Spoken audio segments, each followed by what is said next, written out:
Bienvenidos a este programa especial de RPP con motivo del aniversario de la proclamación de nuestra independencia. Nos hallamos en la llamada Sala Azul del Teatro Segura.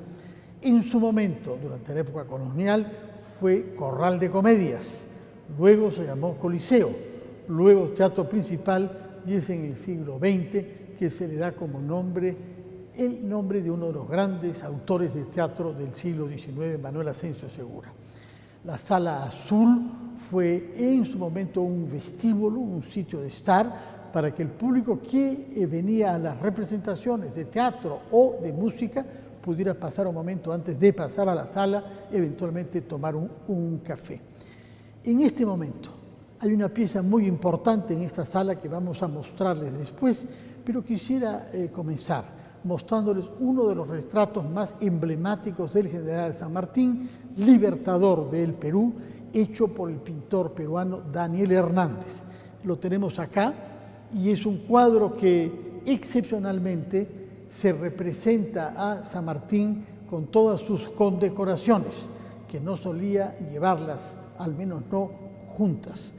Está con un sable sostenido por la mano izquierda y con una capa en la mano derecha y con una banda celeste atravesándole el pecho. El general San Martín bajo nubes que recuerdan las hazañas que hizo como desplazamiento, porque hizo lo que nadie imaginó que podía hacer, llegar de Argentina al Perú atravesando los Andes, pasando por Chile, ¿no? Su gran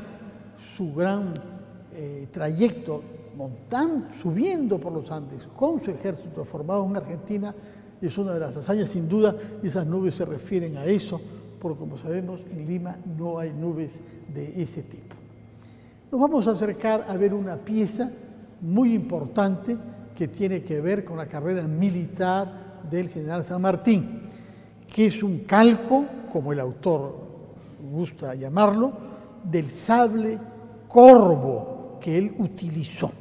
Un sable que él había comprado en Londres, de inspiración persa o árabe, por la forma curva que tiene, y que ha sido fabricado explícitamente para ser regalado al Perú por un orfebre argentino, Juan Palarol, que lo llama calco, no réplica, sino calco del sable corvo de San Martín. Palarol había hecho otros sables corvos para museos argentinos, pero es la primera vez que ha querido hacer uno para un museo fuera de su país, en el caso para el Perú, conociéndose por una parte lo que San Martín hizo en el Perú y por otra el apoyo que el Perú le ha dado siempre a Argentina en momentos difíciles, y ellos tienen sobre todo presente nuestra participación en la Guerra de las Malvinas en 1982. Recibimos aquí al, en realidad, dueño de casa, que es el asesor de la Gerencia de Cultura de la Municipalidad de Lima Metropolitana, Miguel Molinari. Señor Molinari, muy buenos días, gracias por estar Fernando, con nosotros, con RPP. Un honor estar presente en este programa especial por Fiestas Patrias, y efectivamente estamos frente al calco del sable corvo del general San Martín, que ya has explicado, y sería interesante precisar por qué un calco y no una réplica, ¿no? Una réplica es una copia que se hace en serie, mientras que el calco es se ha tomado exactamente desde el original todas las heridas, todos los golpes, de tal manera que es exacta, es una copia exacta del sable original del general San Martín. Entonces Juan Carlos Pallarols, que es un orfebre argentino de reconocida trayectoria, ¿no?, por su obra a lo largo de los años, ha querido, como bien has dicho, regalarle a Lima y al Perú, digamos, este calco que quedará ya para siempre en nuestra ciudad, y que es, además de Argentina, somos el único país que cuenta con un calco de estas características, ¿no? Tengo entendido que el original, que el sable original se conserva, donde me parece que lo he visto, en el Museo Nacional Histórico de Buenos Aires, y le fue prestado al orfebre Palarol, pero con la condición de que oficiales de la caballería acompañen el sable durante las semanas que lo tuvo en su casa el orfebre. Exactamente. Y él, cuando narra estos hechos, se emociona muchísimo, porque siendo un sanmartiniano, al igual que su padre, que hizo un retrato muy, muy, muy bello también de San Martín, el haber tenido el sable en su casa, ¿no?, y dormir con el sable durante casi 40 días, fue algo muy emocionante, y efectivamente, con los granaderos allí presentes, resguardando el sable original, que había sido robado en 2 oportunidades, ¿no? Sí. Entonces, ante este hecho es que se encarga el calco para poder mostrar el calco y no el original. Tengo entendido que ahora se está mostrando el original también. Entonces, el orfebre tuvo esa oportunidad, y gracias a esa oportunidad nosotros tenemos también la suerte de poder contar con esta pieza, que realmente es una belleza, ¿no? Y que están invitados todos a venir a disfrutarla aquí en el Teatro Segura. Sí, tengo entendido que el orfebre estuvo en Lima cuando se hizo entrega de este calco. Exactamente.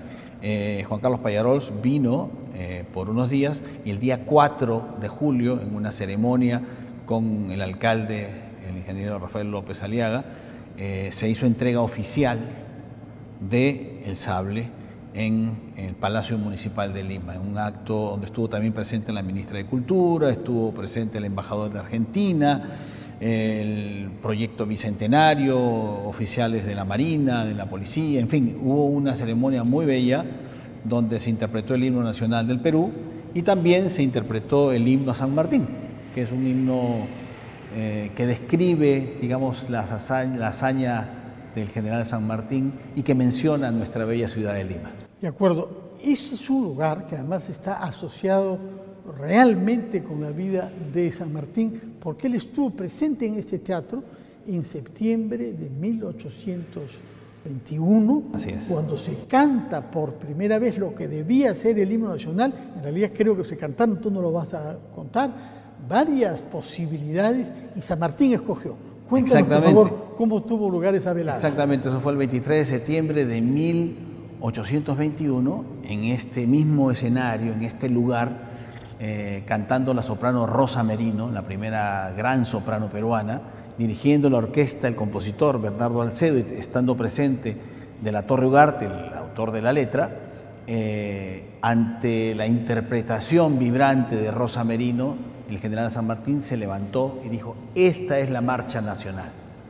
Y desde ese momento el himno nacional del Perú, que todos conocemos y todos cantamos, ¿no?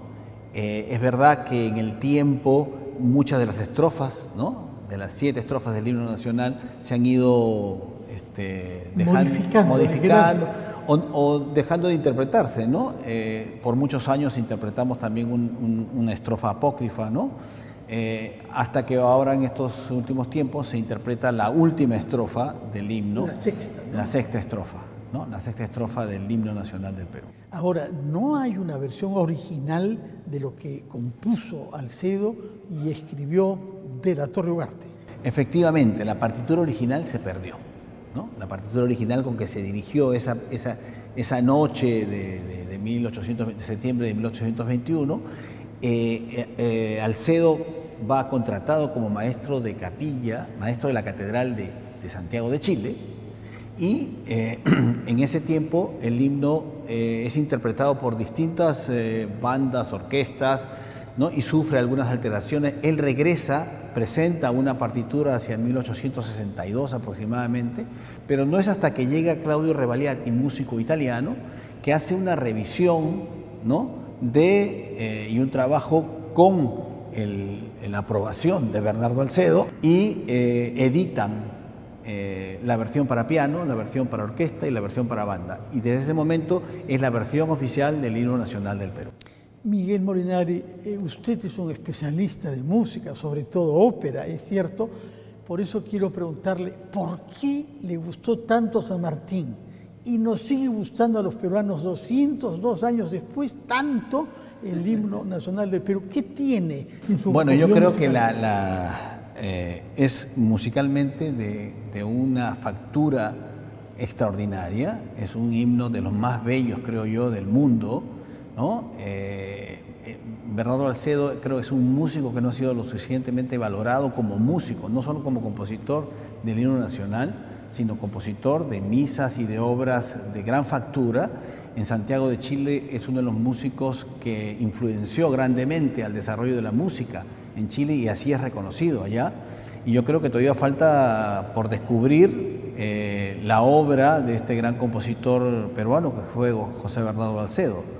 Y el himno nacional es una muestra de su enorme talento y de su gran calidad musical, y el himno nacional es sin duda de una factura musical del más alto nivel, ¿no? De acuerdo. Quisiera que nos acompañe a ver otras piezas que hay en esta sala que tienen que ver con el himno y que tienen que ver con el año 1821, lo veremos después, Pancho Fierro. Pero por lo pronto tenemos unas partituras, creo, arregladas y escritas por el músico italiano que ya usted ha mencionado, Claudio Rebagliati. Cuéntenos quién es Claudio Rebagliati. Claudio Rebagliati es un músico italiano que llega al Perú a mediados del siglo XIX, conjuntamente con algunos de sus hermanos, Rinaldo, Ercole y su padre incluso. Sin duda, Claudio Rebagliati se enamora del Perú y se enamora de la música tradicional peruana y hace un trabajo. Y hace familia que todavía y hace tiene familia, ahora, claro. Ahí tenemos a la familia Ferrero, por ejemplo, que son descendientes melómanos conocidos. Exactamente. La familia Rebagliati, que sigue también la familia Vice, ¿no? Vice Rebagliati. Y Claudio Rebagliati no solamente, si bien se le conoce por su trabajo con el himno nacional, fue un recopilador de la música tradicional, que lamentablemente su casa en Miraflores fue incendiada también. Lamentablemente. Durante la guerra con Chile se perdió gran parte de su trabajo, no todo, pero por ejemplo un ejemplo de su trabajo es aquí, tenemos al lado de su retrato la Rapsodia peruana, un 28 de julio en Lima, ¿no? Que es una rapsodia preciosa, que tiene como leitmotiv, o sea, como hilo conductor, justamente las notas del himno nacional del Perú, y alrededor del himno nacional construye un paseo, digámoslo así, por distintos aires peruanos, ¿no? Distintos aires que van recorriendo, ¿no? Aires costeños sobre todo, el tema de las fiestas patrias, ¿no? Sin duda uno de los grandes compositores y grandes músicos, fue maestro también de Rosa Mercedes Ayarza de Morales, y su aporte es fundamental en aquellos tiempos en que llegaron varios italianos, ¿no? Al Perú, entre ellos, por ejemplo, Carlo Enrico Pasta, que fue otro músico italiano importante, que justamente en su ópera Atahualpa termina la partitura, ¿no? Al final de la ópera con las notas del himno nacional del Perú. Pero habíamos tenido músicos italianos desde la época colonial, como el padre del héroe Francisco Bolognesi, Por ¿no? supuesto, claro. Andrea Bolognesi, que estuvo presente y es uno de los firmantes del Acta de la Independencia. Dice haber sido traído por Abascal, por el virrey, ¿no? Claro, él vino como maestro de capilla de la catedral, venía de la corte de Portugal, músico, incluso Moncloa lo cita como que fue profesor también de Paganini. Cuando Paganini era un niño, jovencito, Andrea Bolognesi era violinista, y él vino como maestro de capilla de la Catedral de Lima, interpretó el Te Deum el 28 de julio y fue el iniciador de la primera temporada oficial de ópera en el Perú. Aquí en este mismo teatro, dirigido por Bolognesi, y donde debutó, eso fue en 1814, todavía en la época de la colonia, óperas como El Barbero de Sevilla de Paisiello, La Nina Ossia la passa per amore de Pergolesi y algunas otras obras, donde debuta, entre otros artistas, una joven promesa, la soprano Rosa Merino, que luego sería muy famosa después de cantar el himno nacional. Que fue la primera que cantó el himno nacional delante del general San Martín, local. Y Andrea Bolognesi, padre de Francisco Bolognesi, que ya había nacido en la independencia, porque él nació en 1816, se dice que estuvo presente con Francisco Bolognesi durante la proclamación de la independencia, ¿no? Y, sin duda, Andrea Bolognesi es uno de los firmantes del Acta de la Independencia. Que vamos a ver ahora. Ahora, acá estamos ante partituras del himno nacional de las que se dice que han sido resumidas, armonizadas e instrumentadas por Claudio Rebagliati en 1869. ¿Qué cosa quiere decir exactamente? Con beneplácito y con la aprobación del autor. Del autor, Sí. ¿no? O sea, a través del trabajo que se hizo para recuperar, ¿no es cierto?, al lado del autor, ¿no es cierto?, se hizo un trabajo pues de recuperación del himno nacional del Perú, que hasta ese momento no había aparecían varias versiones, ¿no? Aparecían varias versiones, todas obviamente alrededor del himno nacional, pero es Claudio Rebagliati al lado de Bernardo Alcedo quienes trabajan de manera conjunta para construir finalmente la partitura que quedaría como versión oficial del himno nacional. Entonces hay la versión para piano, que es esta, la versión de reducción para piano, la versión de banda y la versión de orquesta. Son tres versiones que se registran como versión oficial del himno nacional del Perú.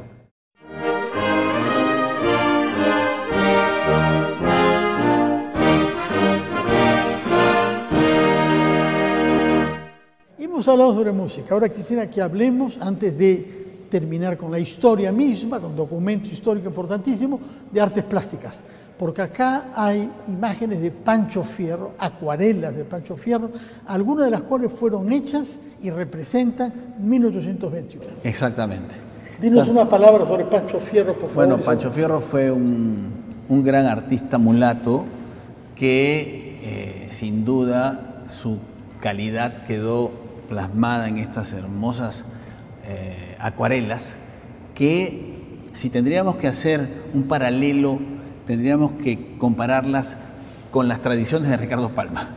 Que era su amigo, Palma. Lo que son las tradiciones de Ricardo Palma, que reflejan la vida cotidiana de una manera tan particular, son también las acuarelas de Pancho Fierro.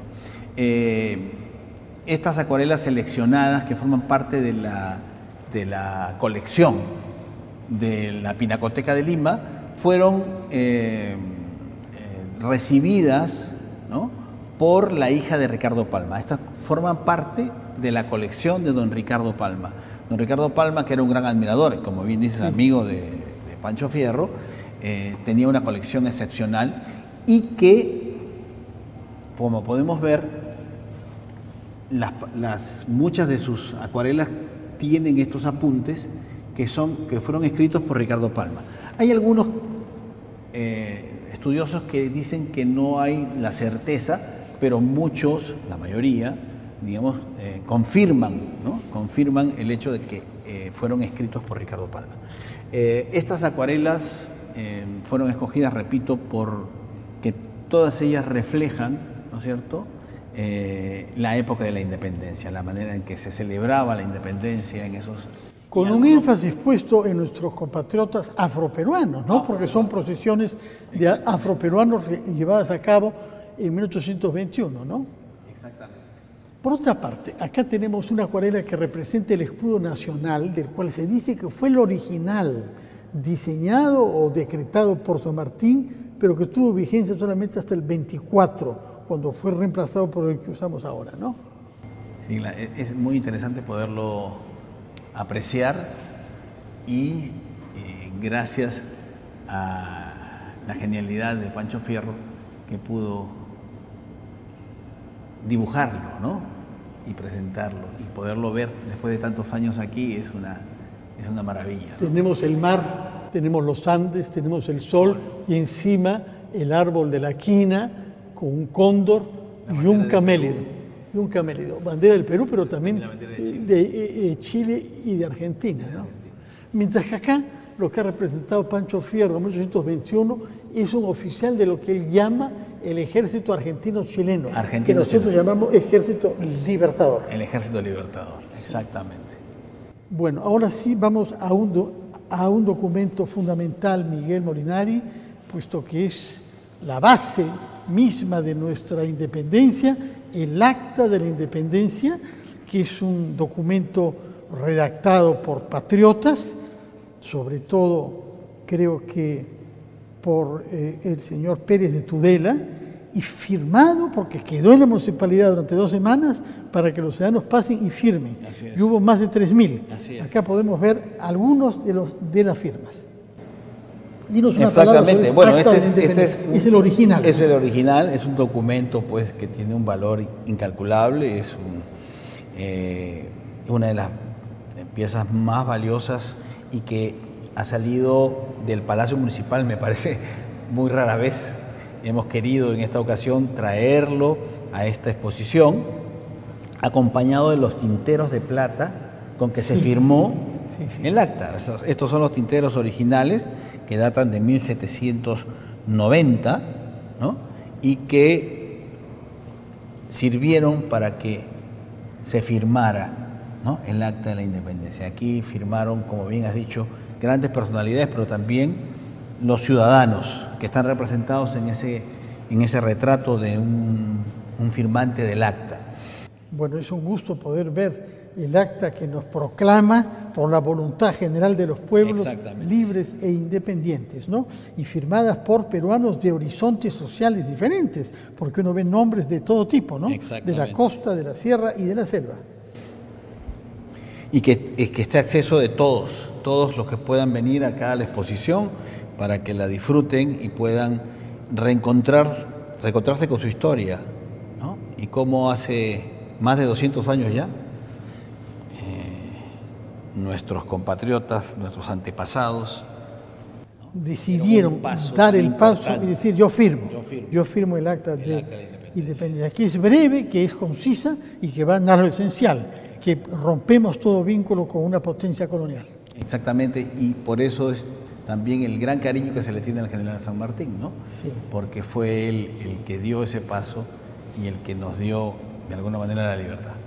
Miguel Molinari, asesor de Cultura de la Municipalidad Metropolitana, muchas gracias por este paseo histórico en esta sala azul de lo que hoy es el Teatro Segura, pero nos ha hecho saber que se llamó inicialmente Corral de Comedias en el siglo XVII, creo, ¿no? Así es, Corral de Comedias desde 1614. Acá actuó Micaela Villegas Perricholi. Acá se hizo la primera temporada oficial de ópera, aquí se cantó el himno nacional por primera vez y tantas cosas que ocurrieron en este hermoso teatro.